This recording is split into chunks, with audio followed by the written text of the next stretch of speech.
ঘুরতে ঘুরতে আমাদের ভরতজি মহারাজকে পেয়ে গেছে। দেখতে খুব সুন্দর তো, নাদুস নদুস। চলো চলো, আমাদের রাজা যাচ্ছে, পালকিটাকে একটু কাঁধে নিয়ে চলুন।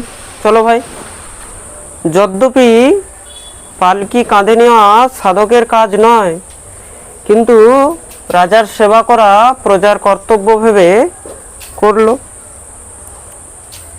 জীবনও কোনোদিন সাধুর ঘাড়ে চাপার চেষ্টা করতে নেই। তুমি যদি সাধুর ঘাড়ে চেপেছ, তখনই তোমার বিনাশ হয়ে যাবে। কারো যদি বিনাশ দেখতে চাও, তার মুখে সাধু নিন্দা, বৈষ্ণব নিন্দা করতে হবে, তাহলেই অকালে বিনাশ হয়ে যাবে। সাধু নিন্দা, বৈষ্ণব নিন্দা এত খারাপ জিনিস। এই বিষয়ে খুব সুন্দর একটি প্রসঙ্গ রয়েছে। যে সময়ে দেবরাজ ইন্দ্র স্বর্গ থেকে বিচ্যুত ছিল, দেবরাজ ইন্দ্রকে ব্রহ্মহত্যার দোষ লেগেছে। তো ইন্দ্র স্বর্গ থেকে বিচ্যুত হয়ে গেছে। তো যখন বিচ্যুত হয়ে গেছে, তখন স্বর্গের রাজত্ব কে সামলাবে? তার জন্য তখন চন্দ্রবংশী রাজা পরম ধার্মিক, খুব মন দিয়ে শুনবে, অনেক বড় ভক্ত, পরম ধার্মিক, অনেক পুণ্যবান রাজা, নাম হলো নহুষ। সেই নহুষকে ইন্দ্রের আসনে বসানো হলো। কোনো সাধারণ মানুষকে তো ইন্দ্রের আসনে বসানো হবে না, কিন্তু যখন ইন্দ্রের আসনে বসিয়েছে, ইন্দ্রের আসনে বসার আগেই তার মতি ভ্রষ্ট হয়ে গেছে। ইন্দ্রের স্ত্রী ভগবতী শচী তো পরম সুন্দরী। তো ভগবতী শচীকে দেখে নহুষের মতি নষ্ট হয়ে গেছে।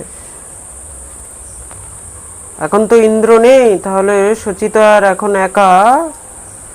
নহুষ একদিন গিয়ে শচীকে প্রস্তাব দিচ্ছে, বলে দেখো, এখন তো আমি ইন্দ্র, এখন একটা কাজ করো, তুমি আমাকেই বিবাহ করে নাও।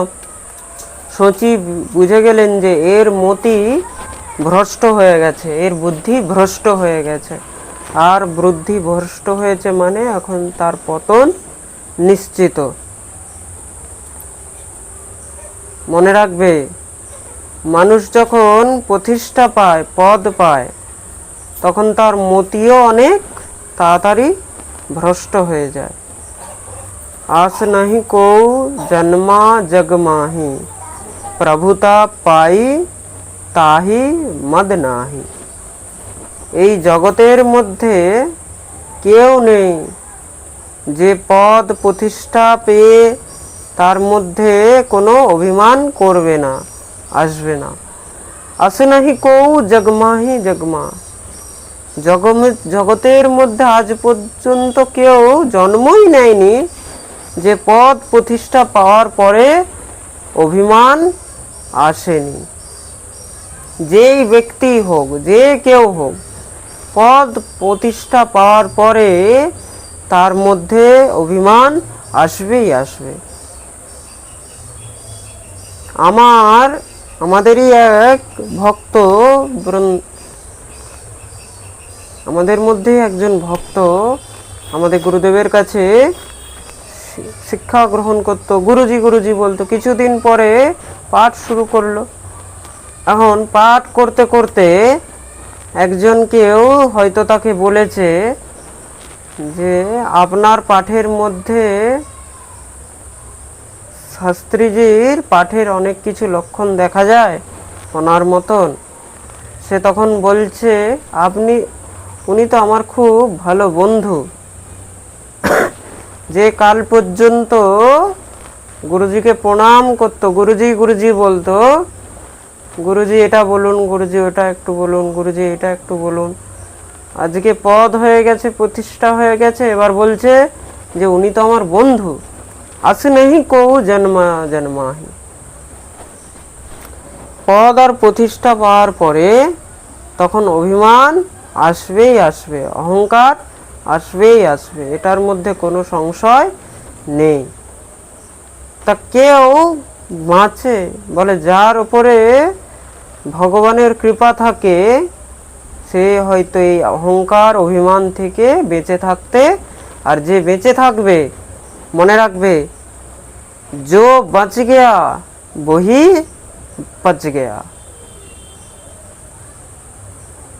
যে এই অভিমান এই অহংকার থেকে বেঁচে গেছে সেই বেঁচে থাকবে, আর যে অভিমান অহংকারের মধ্যে পড়ে গেছে সে শেষ হয়ে গেছে। প্রেম সে বলো রাধে রাধে। আচ্ছা, অভিমান অহংকার যখন হয় না, মানুষ নিজে তখন বুঝতে পারে না কি করে অহংকার হলো, কতটা অভিমান হলো। নিজের অভিমান নিজের অহংকার নিজে কখনো বোঝা যায় না। আর একটা জিনিস, এই সংসারের মধ্যে প্রত্যেক ব্যক্তি সে যা করে তাকে মনে হয় আমি যা করছি সেটাই ঠিক। এই সংসারে সবাই এটা মনে করে। খুব মন দিয়ে শুনবে কিন্তু, এই সংসারের মধ্যে প্রত্যেক ব্যক্তি এরকম মনে করে আমি যা বলছি সেটাই ঠিক, আমি যা করছি সেটাই ঠিক, অন্য যা বলছে সেটা ঠিক নয়, অন্য যা করছে সেটা ঠিক নয়, আমি ঠিক। এটা কি? এটা